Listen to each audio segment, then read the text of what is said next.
ادارہ تسلیمیات کے پروگرام میں آج ہمارے ساتھ جو شخصیت موجود ہے، نابغہ روزگار، انتہائی شاندار.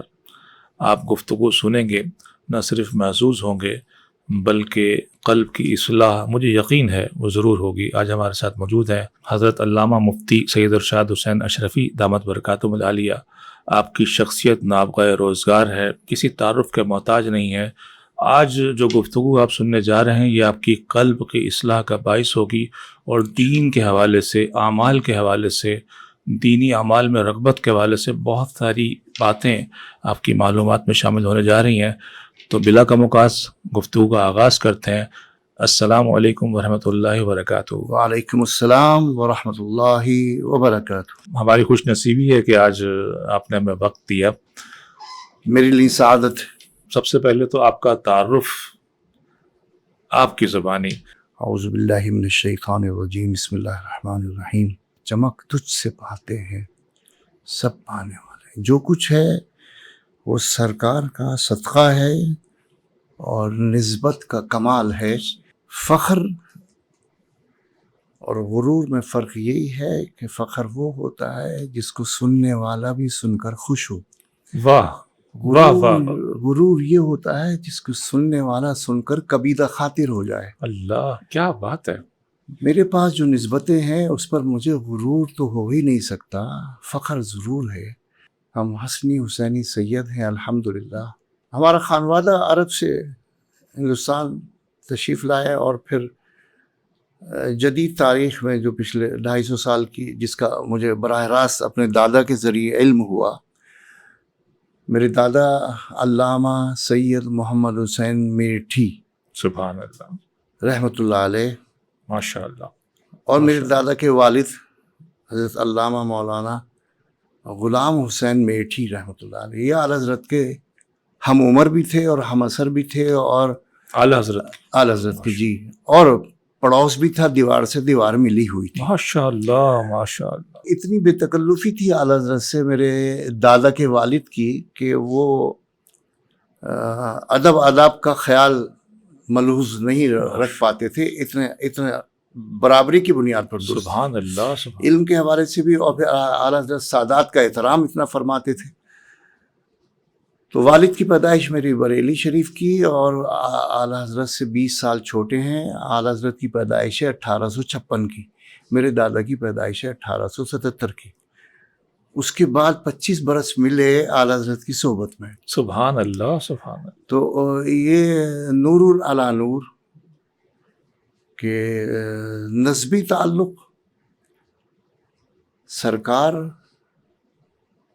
کی خوشبوؤں سے معطر، اور علمی حوالے سے جو دوستی ہے اس میں اعلیٰ حضرت کا نام جگمگا رہا ہے. سبحان اللہ سبحان اللہ. پھر سلسلہ بیعت و خلافت وہ اشرفی سلسلے سے اللہ نے عطا فرمائی، جو اولاد غوث العظم ہیں. میرے والد سلسلہ اشرفیہ کے بھی ایک اعلیٰ حضرت ہیں. واہ واہ واہ. ان کا نام ہے شاہ علی حسین اشرفی میاں، جن کو اعلیٰ حضرت کا لقب ملا سلسلہ اشرفیہ میں. میرے والد تو خلافت ان سے اور والد سے مجھے. سبحان اللہ. ایک اعلیٰ حضرت وہ ہیں جن کو ہم سب جانتے ہیں، احمد رضا خان فاضل بریلوی. ان کی طرف سے جو مجھے خلافت ملی وہ مدینہ منورہ میں جو ان کے خلیفہ تھے، میرے دادا کے دوست علامہ ضیاء الدین قطب مدینہ. میں صرف 17 سال کی عمر میں حاضر ہوا مدینہ منورہ، اور ان سے براہ راست خلافت مجھ تک پہنچی. سبحان اللہ سبحان اللہ. میں اس وقت دنیا میں سب سے کم عمر خلیفہ ہوں ان کا، ماشاء اللہ. جس کو 16-17 برس کی عمر میں یہ خلافت عطا ہوئی، اور 1 مہینہ انہوں نے مجھے اپنے سینے سے لگا کے مدینہ منورہ میں اپنے در دولت میں رکھا 1973 میں. اب ان کا مکان مسجد نبوی کے بہت اندر تک پہنچ چکا ہے، اس وقت دروازے کے سامنے تھا.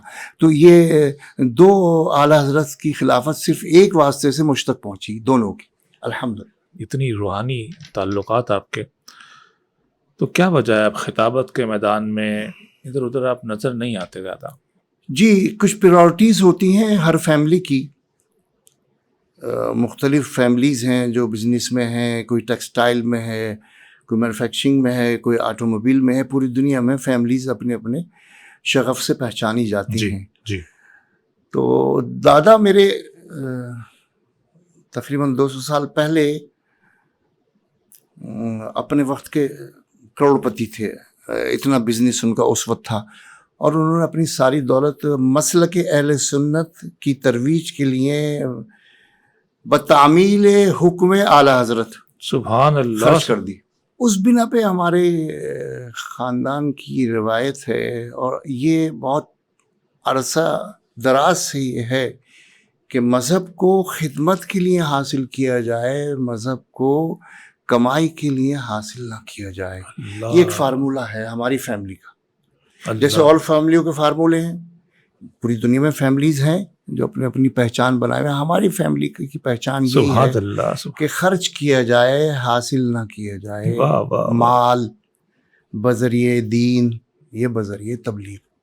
اب اس کو کہنا تو بہت آسان ہے، لیکن امپلیمنٹیشن بہت مشکل ہے موجودہ حوالے سے، لیکن الحمدللہ اب تک تو ہمارے اس خاندان میں اس پر عمل ہو رہا ہے، اور میں اس کی زندہ مثال ہوں کہ میں نے درس نظامی کے ساتھ ساتھ فزکس، کیمسٹری، میتھ میں بھی گریجویشن کیا، اور بحیثیت کیمسٹ کے میں نے اپنے ملک کی بہت اعلیٰ پیمانے پر خدمات انجام دیں 40 سال تک، نہ خطابت کی نہ امامت کی۔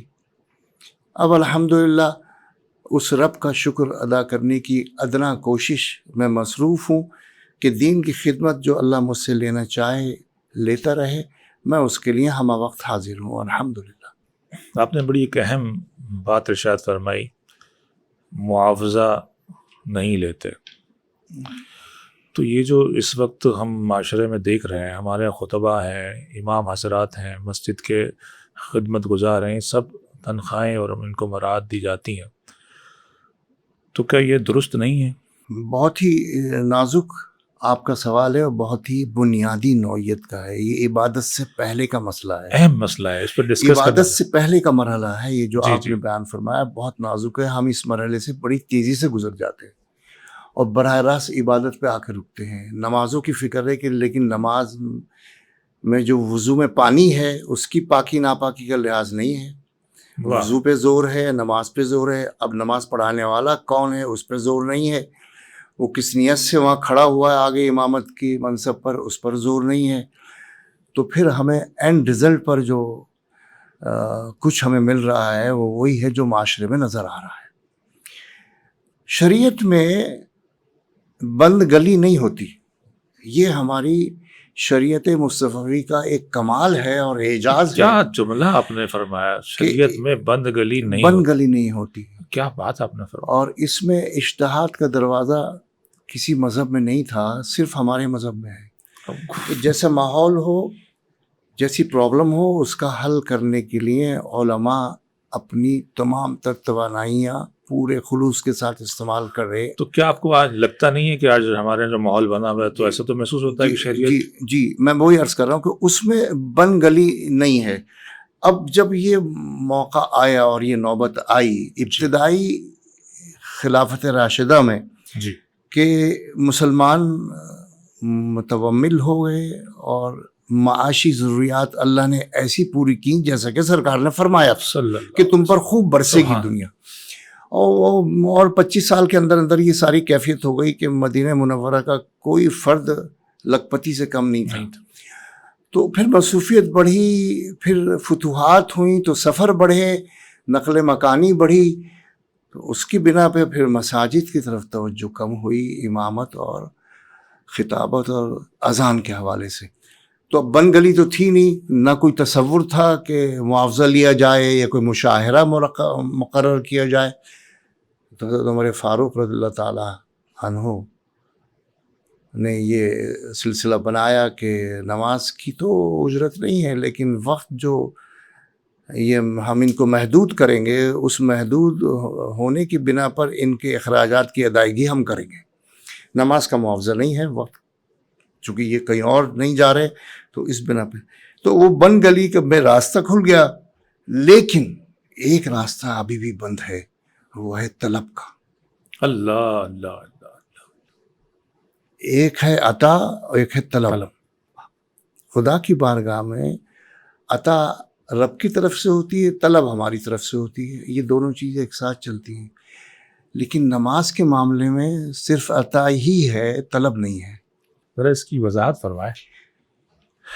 طلب مطالبے سے بنا ہے، ڈیمانڈ. خدا سے ڈیمانڈ کر سکتے ہیں نماز کے لیے، یا اللہ قبول کر لے، اس کا اجر مجھے عطا فرما، یہ طلب. لیکن اس کا تعلق رب سے ہے. بندوں سے طلب کرنا کہ میں نے نماز پڑھائی، مجھے پیسے دو، لیکن عطا کی گنجائش ہے اس میں، جو بندوں کی طرف سے آپ کو عطا کیا جائے. واہ واہ.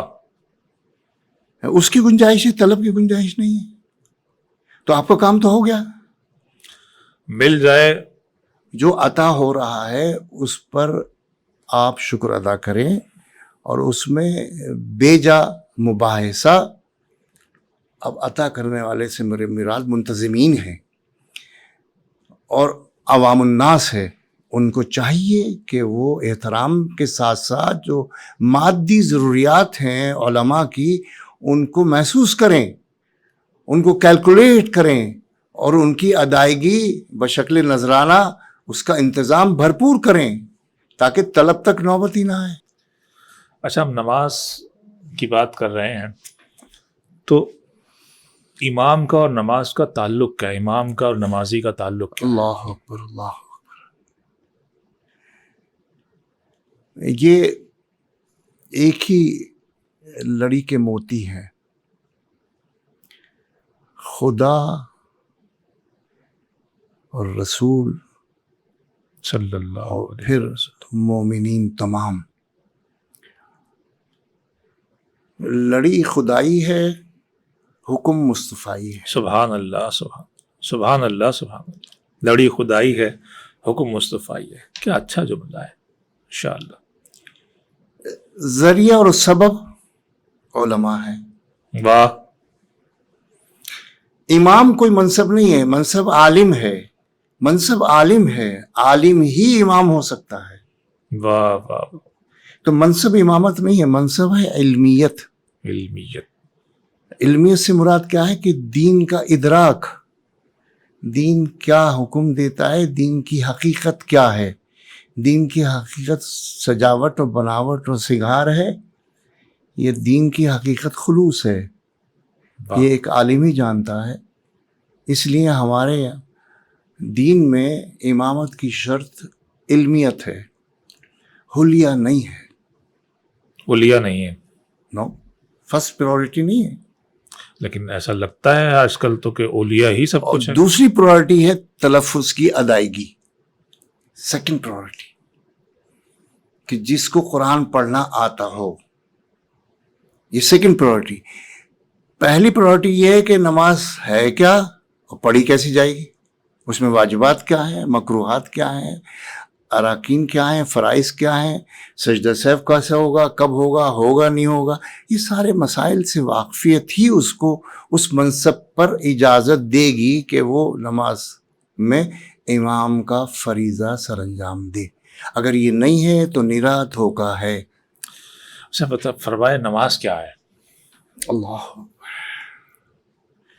چلے امام صاحب کو تو معلوم ہو، بعد میں ہمارے ناظرین کو، ہمیں تو پتہ چلے کہ نماز ہے. دیکھیے، نماز علامت ہے بندگی کی. کہ میں نے کلمہ پڑھا ہے تو صرف اور صرف کلمہ نہیں پڑھا. نہ کلمہ تو نے ہمیں دیا، نہ نماز تو نے ہمیں دی، یہ سب تو تیرے حبیب نے دیا. سبحان اللہ، سبحان. جب میں نے تیرے وجود کا اقرار تیرے حبیب کے فرمانے سے اپنا ایمان بنا لیا،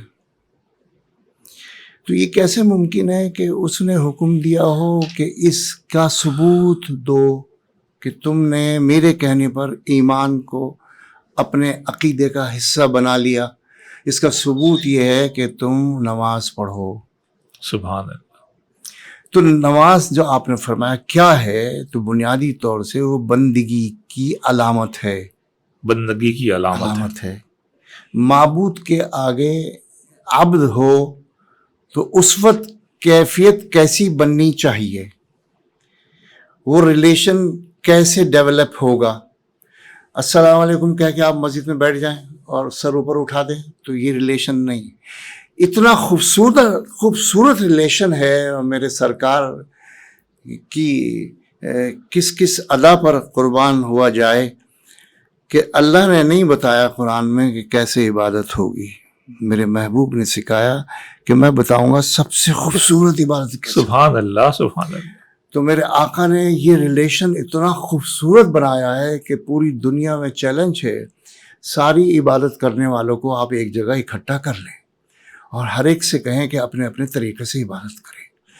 ایک نیوٹرل آدمی بھی بے اختیار کیا اٹھے گا، کیا خوبصورت انداز ہے سبحان اللہ سبحان اللہ۔ اللہ سے اپنا تعلق بنانے کا اور یہ بتانے کا کہ میں اللہ والا ہوں،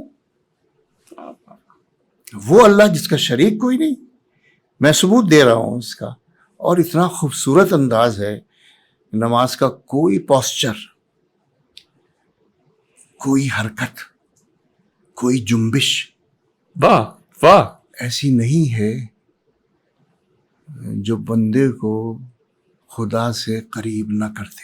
کوئی حرکت، کوئی پوسچر، کوئی جنبش ایسی نہیں ہے۔ سب کی سب عبادت ہے۔ کیا شاندار ہے، اللہ۔ بات چلا۔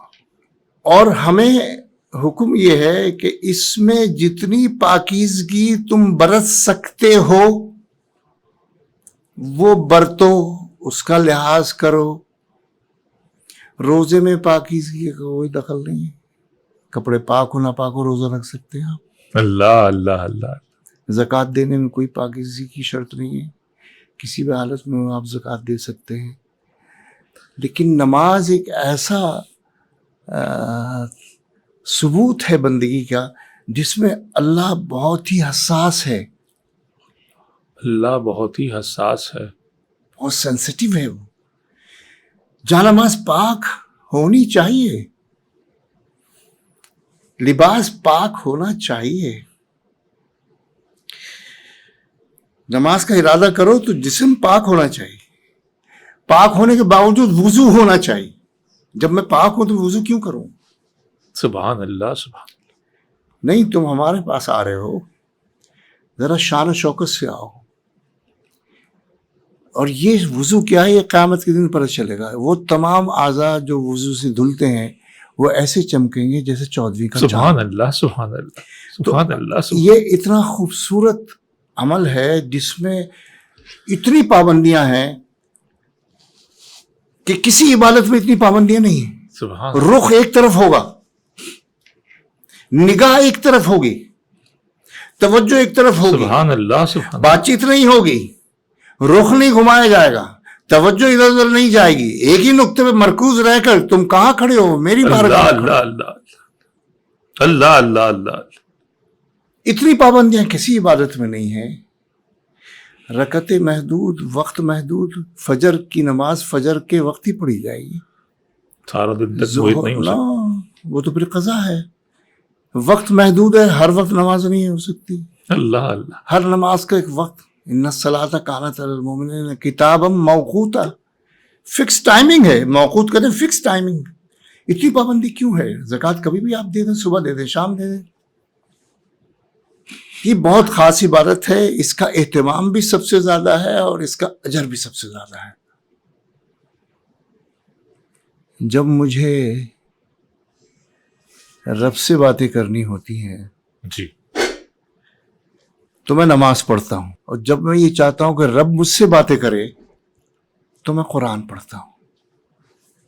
یہ قول ہے سردار اولیاء، مولائے کائنات، من کنتو مولا کی مصداق ایک ہی ہستی ہے، سیدنا علی ابن ابی طالب کرم اللہ تعالی وجہ الکریم۔ انہوں نے فرمایا دو طرفہ تعلق میں بتاؤں گا، تمہیں کوئی نہیں بتائے گا، کہ رب سے کیسے باتیں کی جاتی ہیں اور رب تم سے کیسے باتیں کرے، دونوں طرف سے ہمیں انہوں نے سمجھا دیا۔ سبحان اللہ سبحان۔ تو نماز کی انتہا ہم کلامیے رب جزا، سبحان اللہ، رب جزا، سبحان اللہ۔ اس کے لیے ہمیں بھی بہت سینسٹیو ہونا چاہیے۔ جب رب اتنا سینسٹیو ہے کہ وہ نیچے گرا رہا ہے، جب تک گرو گے نہیں نیچے سر کے بل، اس وقت تک وہ یہ نماز کو نماز نہیں بناتا۔ اور گرا کے کہتا ہے الصلاۃ معراج المومنین. سبحان اب اللہ معراج کہتے ہیں اوپر جانے کو, سجدہ لے جا رہا ہے نیچے. اللہ اللہ اللہ. یہی تو رب ہے. دکھتا تمہیں کچھ ہو اور ہوتا کچھ اور ہو, یہ نماز بتاتی ہے. سبحان اللہ. کہ تم گرو گے ماتھے کے بل, ناک رگڑو گے زمین پہ, لیکن میں رب ایسا ہوں تمہیں کرا دوں گا معراج. معراج کہتے ہیں بہت بلندی کو, بہت بلندی کو. میرے حبیب کو بھی معراج ہوئی, اور تمہیں دن میں 5 دفعہ معراج کراؤں گا. سبحان اللہ. یہ ہے نماز کا حساسیت, نماز کی حساسیت اور اس کا مقام. اس کے لیے پھر ہمیں جیسے رب نے اہتمام کیا ہے, ہمیں بھی اہتمام کرنا چاہیے کہ ہمارا اس وقت وجود ظاہری اور روحانی باطنی توجہ صرف رب کی طرف ہو, لیکن بذریعہ مصطفیٰ ہو. سبحان اللہ. سبحان اللہ. لوگ کہتے ہیں کہ اگر نعوذ باللہ سرکار رسالت مآب کا نماز میں خیال آ جائے تو نماز نہیں ہوتی. لیکن میرا عقیدہ یہ ہے کہ جس نماز میں سرکار رسالت مآب کا خیال نہ آئے وہ نماز نہیں ہوتی. سبحان اللہ. سبحان اللہ. کیونکہ یہ سارا پوسچر خدائی نہیں ہے. خدائی نہیں ہے. نہ خدا رکوع کرتا ہے, نہ وہ اللہ اکبر کہتا ہے, واہ واہ. نہ وہ سجدے کرتا ہے, سبحان نہ اللہ. وہ عبادت کرتا سبحان ہے. وہ اللہ. معبود ہے. سبحان اللہ. سبحان اللہ. تو یہ کہاں سے آئی نماز؟ ہے اللہ کی دکھائی اور سکھائی مصطفیٰ نے. سبحان اللہ. سبحان اللہ. قربان جائیے. اب اگر آپ اس وقت یہ خیال نہ لائیں کہ مصطفیٰ کتنا جھکے تھے اتنا ہی میں جھکوں, اللہ. مصطفیٰ نے کتنے ہاتھ اٹھائے تھے اتنے ہی ہاتھ میں اٹھاؤں, مصطفیٰ نے کتنے سجدے کیے تھے اتنے ہی سجدے میں کروں. سبحان اللہ. تو پھر آپ مصطفیٰ کی ذات سے باہر آ ہی نہیں پائیں گے اور نماز پوری ہو جائے گی. سبحان اللہ. سبحان اللہ. تو یہ ہمارا اہل سنت کا عقیدہ الحمدللہ, اللہ اس پر قائم رکھے. آمین. نماز ایک جاندار چیز ہے, قرآن سے ثابت ہے. جاندار سے مطلب یعنی افیکٹ کرنے میں ایسے ہی ہے جیسا ایک میکانزم ہے, پورا لائیو میکانزم, ایک وجود رکھتی ہے ایک وجود رکھتی ہے بذات خود. اور قرآن میں اس کا ثبوت اتنا واضح ہے. ایک کام سر انجام دیتی ہے جو اس کائنات کا سب سے مشکل کام ہے. پروردگار عالم نے فرمایا بے شک نماز روکتی ہے بے شرمی سے اور گناہوں سے. اللہ اللہ اللہ. اس کا مطلب یہ کوئی ایسی جاندار میکانزم ہے جو ورک کرتا ہے, جو امپلیمنٹ ہوتا ہے, ہمیں اس سے پروٹیکشن ملتی ہے. یہ سیکورٹی شیلڈ ہے ہمارے لیے جو شیطانیت سے ہمیں بچاتی ہے. سبحان اللہ. کیونکہ فحشاء والمنکر یہ شیطانی خصوصیات ہے, اور تحفظ اور توجہ یہ الہی خصوصیات ہیں.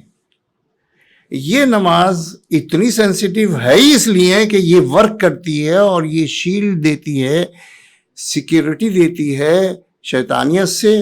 اور اس کی 2 علامتیں بتائیں اللہ نے, فحشاء والمنکر, اور یہ ہمیں ادھر سے بچا کر رب کے حضور بالکل صحیح نشانے پر لے جا کر ملا دیتی ہے. سبحان اللہ. سبحان اللہ. اتنا بڑا مقام ہے اس نماز کا, تو پھر اس کی تیاری بھی ہونی چاہیے. جی میں عرض یہ کر رہا تھا کہ وہ جگہ بھی پاک ہونی چاہیے, وہ مقام مسجد ہونا چاہیے. اگر مسجد نہیں ہے تو تم کھڑے ہو گئے نیت سے تو وہ مقام مسجد بن جائے گا. سبحان اللہ. سبحان اللہ. اور یہ حضور کا خاصہ ہے کہ سرکار کے لیے رب نے ساری زمین مسجد بنا دی, سبحان اللہ. جو کسی نبی کو نہیں ہوا. تو جب اتنی خاص چیز ہے کہ ایک عام زمین جو چراگاہ ہے, غلاظت سے بھری ہوئی ہے, اچانک آپ نے اللہ اکبر کہا, آپ کے اللہ اکبر کہتی وہ زمین پاک ہو گئی اور مسجد بن گئی. سبحان اللہ. یہ اتنی تاثیر ہے اس نماز کی. تو جو خود اس میں منہمک ہے اور اس میں مصروف ہے اس کی پاکیزگی کہاں جائے سبحان گی؟ اللہ. سبحان اللہ. اس کی پاکیزگی کی بلندی کا کیا عالم ہوگا. اس لیے یہ ثبوت ہے سرکار کی یہ حدیث کہ زمین ساری مسجد ہے، جیسی تم نیت باندھو، اس سے پہلے نہیں ہے مسجد، اس سے پہلے نہیں ہے، وہ اس کے احکامات نہیں مسجد کے جو مسجد کے ہوتے ہیں، زمین کے وہ احکامات نہیں، لیکن جیسی تم نے جس زمین پر جہاں کھڑے ہو کر اللہ اکبر کہا، وہ مسجد بنا دوں گا، رب نے بنا دیا۔ تو جب زمین کو اٹھا کر عبادت گاہ بنا دے بندے کی نیت صرف، تو اس بندے کو اللہ کہاں پہنچائے گا؟ عروج پر۔ اس لیے یہ معراج ہے۔ اس کا لحاظ یہ ہے کہ جگہ پاک ہو، تم خود پاک ہو، اور تمہیں جو نماز پڑھانے کے لیے لیڈ کر رہا ہے جسے ہم امام کہتے ہیں وہ تم سے زیادہ پاکیزہ ہو، سبحان اللہ، سبحان اللہ، تم سے زیادہ روحانیت کو محسوس کرتا ہو، اور تم سے زیادہ نماز کو آبزرو کرتا ہو، نماز کی روحانیت سے، اس کی اہمیت کی سے، اور اس کے خلوص کی بلندی سے واقف ہو، تاکہ نماز اثر انداز ہو۔ ہم لوگ جو گمراہیوں میں ہیں، حرم شریف بھی بھرا ہوا ہے، پوری دنیا میں مساجد ہیں، نمازیں ہو رہی ہیں، حج ہو رہا ہے، اس کی اثر انداز کیوں نہیں ہو رہا؟ بڑا اہم سوال ہے، اور میں مزید اضافہ کر رہا اب ہوں۔ یا تو یہ کہیے کہ یہ قرآن میں استعارہ ہے، یہ استعارہ نہیں ہے، یہ حقیقی الفاظ ہے۔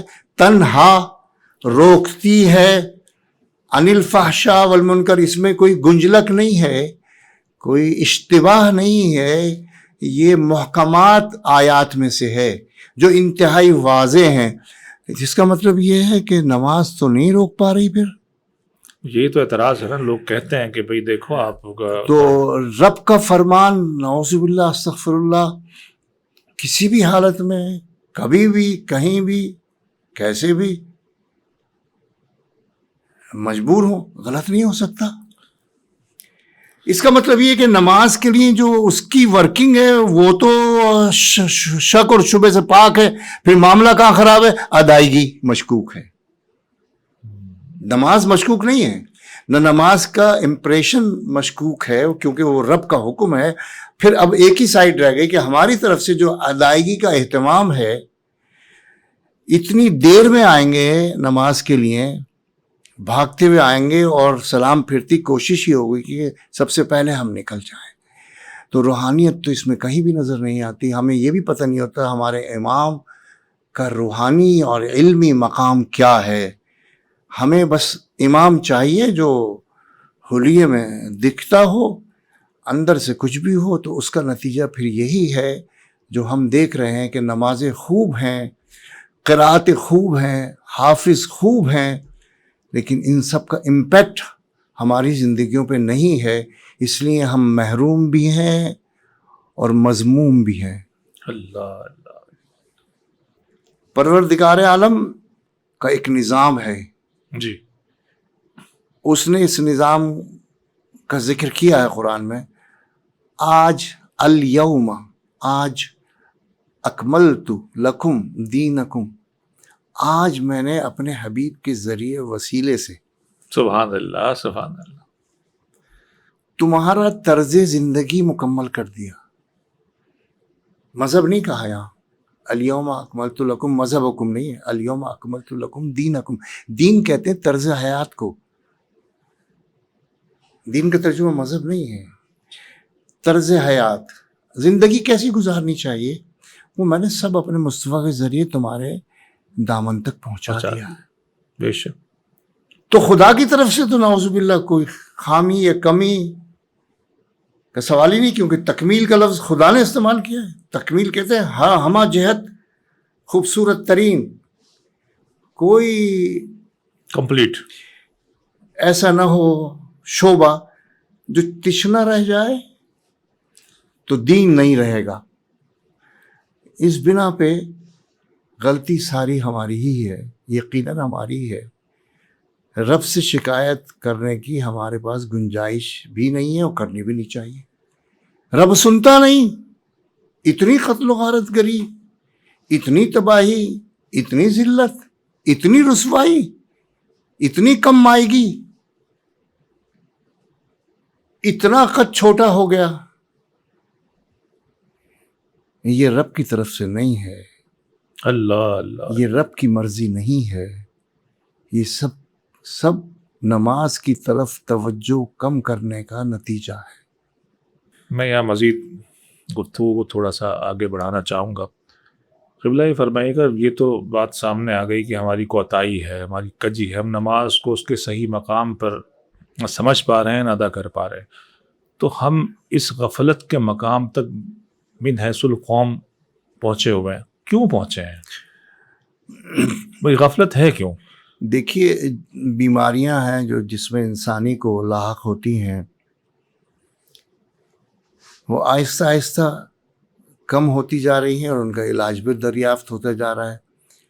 آج سے 150 برس پہلے ہماری ایوریج ایج 48 تھی، اب ہم 70 کو چھو رہے ہیں۔ کیوں؟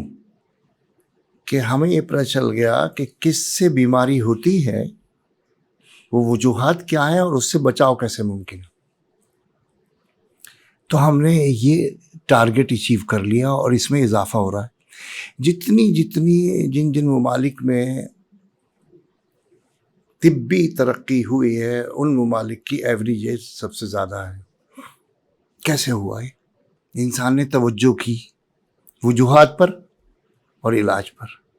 بالکل ایسی ہی روحانی بیماریوں کا سوال ہے، بعینہ۔ اللہ نے روحانی بیماریوں سے بچاؤ کا اہتمام پورا فرما دیا ہے۔ اچھا، جس طرح کے جسمانی بیماریوں کے علاج کے لیے جڑی بوٹیاں ساری کی ساری اس دنیا میں پیدا فرما دی، کوئی بیماری ایسی نہیں جس کا علاج اس نے پیدا نہ فرمایا۔ تو یہ کیسے ممکن ہے کہ روحانی بیماریوں کا علاج اس نے اور اس کی روک تھام اور بچاؤ کا انتظام و انصرام نہ فرمایا ہو؟ رسول کو بھیجا ہی اس لیے تھا، ورنہ جسمانی بیماریوں کے لیے تو جڑی بوٹیاں کافی تھی۔ سبحان اللہ، سبحان اللہ، سبحان اللہ، سبحان اللہ۔ روحانی بیماریوں کے لیے کوئی جڑی بوٹی کام نہیں آتی، اس میں سارا کا سارا کردار رسالت مآب کا ہے، سبحان اللہ صلی اللہ علیہ وسلم، کہ وہ دنیاوی حفاظت کے لیے بھی احکامات صادر فرماتے تھے۔ بڑی طبی حوالے سے بھی سرکار کی متعدد اقوال موجود ہیں جو ظاہری بیماریوں کے علاج میں آج بھی حرف آخر ہیں، لیکن جو اصل سرکار کا منصب ہے وہ روحانی بالیدگی کو خلوص کی طرف لے جانا ہے، روحانی بالیدگی کو خلوص کی طرف لے جانا ہے۔ اس کا کوئی طریقہ ہمارے پاس تھا نہیں، نہ کتاب میں نہ دماغ میں۔ یہ خاص علاج کا طریقہ پہلے سے تھا موجود، حضور سے پہلے بھی بیماریوں کا علاج موجود تھا، لیکن روح کی حفاظت کیسے کی جائے، روح کو طاقتور کیسا کیا جائے، روح کو بارآور کیسے کیا جائے، روح کو مفید کیسے کیا جائے، روح کی طاقت کو انسانوں کی فلاح کے لیے کیسے استعمال کیا جائے۔ سبحان اللہ، سبحان اللہ، سبحان اللہ۔ جسمانی طاقت محدود، روح کی طاقت لامحدود۔ جسمانی طاقت مادے کی محتاج، روح کی طاقت مادے سے ماورا۔ اس کی گروتھ کیسے ہو، اس کی پرورش کیسے ہو، اس کی حفاظت کیسے ہو، اس کو مفید کیسے بنایا جائے، یہ ہے اولیاء کا کام۔ سبحان اللہ۔ اور یہ سکھایا میرے آقا و مولا نے بذریعے علی کرم اللہ تعالی وجہ کریم۔ اس لیے مولا فرمایا ان کو نگہبان۔ مولا کا مطلب نگہبان، دیکھ ریکھ رکھنے والا۔ سبحان اللہ، سبحان اللہ۔ تو وہ کوئی ڈاکٹر یا حکیمی تھی نہیں کی مولا علی نے، انہوں نے روح کا سارا نظام سنبھالا ہوا ہے، آج بھی سنبھالا ہوا ہے، اور ہم اسی کو اپنا روحانی ڈاکٹر مانتے ہیں، جس کو مشائخ کا لفظ ہم استعمال کر کے اس کو اظہار کرتے ہیں ان کے مرتبے کا، کہ وہ روحانیت کی تعلیم اس نے حاصل کہاں سے کی ہے، اس کے پاس یہ ملکہ کہاں سے حاصل ہوا۔ اگر علی بیچ میں نہ ہو تو ہم اسے نہیں مانتے، کرم اللہ تعالیٰ وجہ کریم۔ تو یہ روحانی طاقت چونکہ مادی طاقت سے بہت بڑی ہے اور یہ سفر کرتی ہے، فنا نہیں ہوتی۔ اس کا تعلق وجود سے نہیں ہے، موت اور زندگی سے نہیں ہے، یہ امر ربی ہے، سبحان اللہ سبحان اللہ. جس کی ابتدا کا سے بھی ہم محروم ہیں علمی لحاظ سے، اور انتہا سے بھی محروم ہیں، لیکن کچھ تعارف اللہ نے ضرور فرما دیا. فنفخت فی من روحی قل الروح من امر ربی. بس یہ پردے ہیں، ان پردوں میں کچھ بتایا گیا، لیکن یہ سمجھ میں آ گئی بات کہ یہ مادیت سے بہت اوپر کی چیز ہے، اس پر توجہ بھی زیادہ کرنی چاہیے. واہ واہ واہ. اسی توجہ سے منسلک زحمت آپ کو دوں گا، یقیناً شاید مشکل بھی ہو. مطلب آپ اس وقت دیکھ رہے ہیں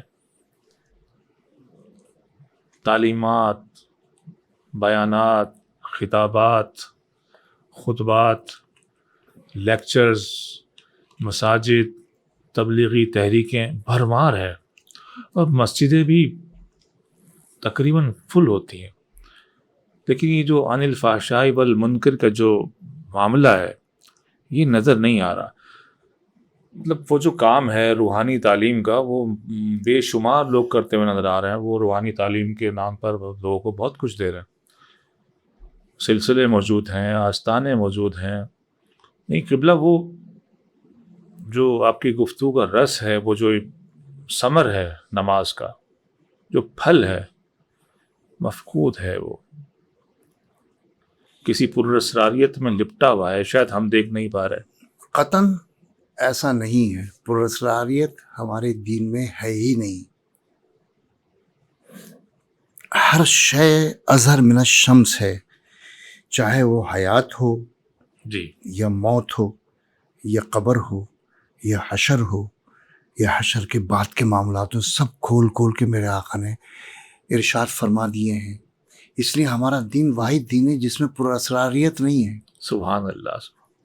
واہ واہ واہ. لیکن جب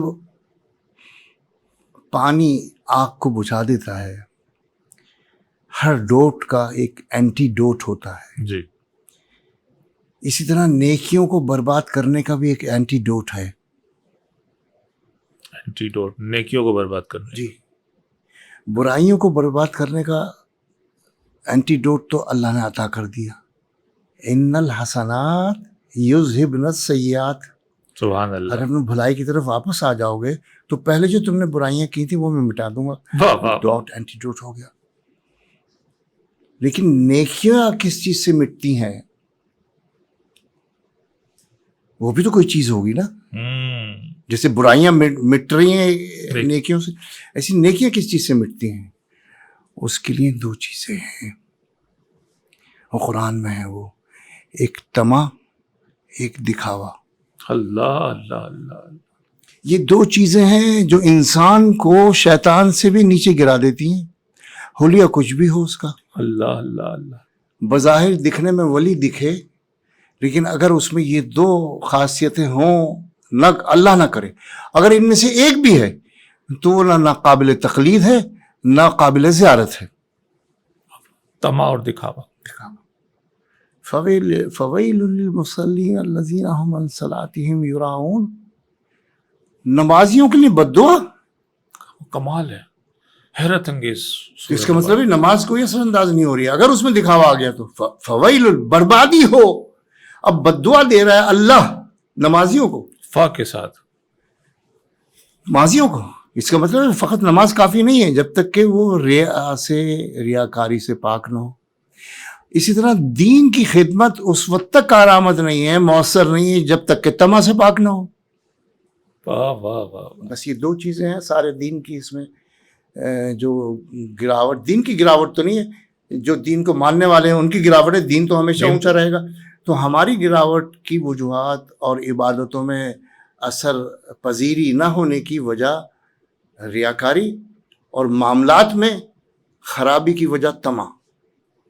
بس ان سے جتنی جلدی چھٹکارا ملتا رہے گا ہم انشاءاللہ پھر سے اوپر جانا شروع کر دیں گے. یہ یقینی نسخہ ہے. سبحان. بربادی کا بھی یقینی نسخہ ہے اور آبادی کا بھی یقینی نسخہ ہے. چیزیں دو ہی ہیں، دونوں کام کریں گی. سبحان ایک اللہ. کام ہوگا چھوڑنے سے، ایک کام ہوگا کرنے سے. قبلہ گفتگو نماز کے حوالے سے ہوئی اور بہت شاندار آپ نے نکات بیان فرمائے. روحانی دل پر اثر محسوس ہوا.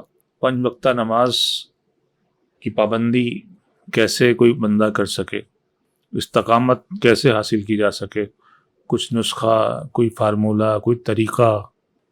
نفسیات انسانی جی مشاہدات پر مبنی ہے. جی سارا نفسیاتی یعنی سائیکالوجیکل جو سائنس ہے ہمارے پاس، وہ مشاہدات پر مبنی ہے. اس میں اس کے ماہرین بھی زیادہ تر غیر مسلم ہیں. جی اس کا مطلب یہ ہے کہ نفسیات کا تعلق دین سے نہیں ہے. نفسیات ایک فزیکل بیہیویئر کا نام ہے اور اس میں ساری چیزیں شامل ہو گئیں. ان کے جو اصول ہیں وہ بڑے پختہ ہیں اور ہم اس پر عمل بھی کرتے ہیں. مثلا اگر آپ کو کوئی چیز حاصل کرنی ہو تو اپنے سے زیادہ ماہر کے پاس آپ کو جانا پڑے گا. جو چیز بھی حاصل کرنی ہو آپ کو کچھ نہیں پتا، آپ اس کے ایکسپرٹ کے پاس جائیں گے. پھر جانے کے کچھ طریقے ہیں. وہاں پہنچ کر تسلسل ضروری ہے اور سپردگی ضروری ہے. واہ واہ واہ واہ، سپردگی، کیا بات ہے. استاد جی میں نہیں مانتا ہے، یہ استاد جی تم غلط کر رہے ہو. تو پھر کیسے سیکھو گے؟ سپردگی ضروری ہے. جب عام انسانی استاد کے سامنے سپردگی اتنی ضروری ہے تو رب کائنات اللہ کے اللہ سامنے اللہ. کس لیول کی سپردگی چاہیے.